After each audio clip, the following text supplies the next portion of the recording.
Hər kəsə salamlar. Bugün sizlərlə MIG 2026 imtahanına düşmüş bir suala baxacağıq. Bu bir Python sualıdır. Deməli, bizdə fn proseduru verilmişdi və f1 dəyərini tapmaq tələb olunur.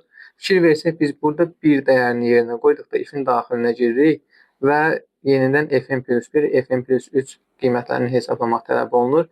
Yəni, bu bir əslində rekursiyadır və bunun da hesablamaqdan ötürü biz fn prosedurunun, yəni funksiyasının qaytardığı dəyərlərə bir sn funksiyası deyəcək və buna şərt daxilində baxacaq. O şərt də ki, buradakı şərtdir.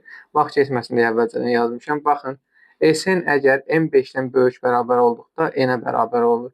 Həqiqətən də n 5-dən böyük bərabər olduqda bu hissəyə daxil olmur. Sadəcə bu hissəni çapa verir. Deməli, n 5-dən böyük bərabər olduqda sn bərabər olur n. N 5-dən kiçik olduqda isə bu ifadəyə bərabər olur. İndi bizdən bir dəyərini tapmaq tələb olunur, yəni S1-i.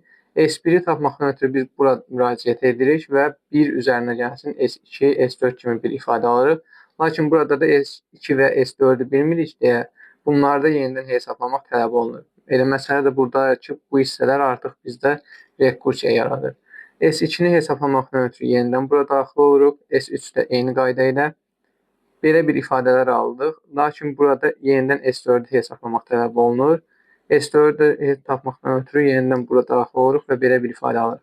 Fikir verin, burada S5 5 olur, S7-də 7 olur. Çünki bu şərt ödənilir. Onda yerinə qoyub yazsaq 16 alırıq buradan.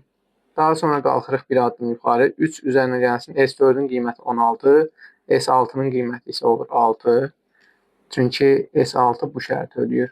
Deməli, buradan da aldıq 25. İndi qayıtdıq bir pillə də yuxarı. 2 üzərinə gəlsin S3-ün dəyəri 25.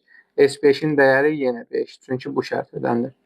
Daha sonra S1 nəhayət istənilənə gələk. 1 üzərinə gəlsin S2. S2 dediyimiz oldu 32. S4 dediyimiz isə olmuşdu 16.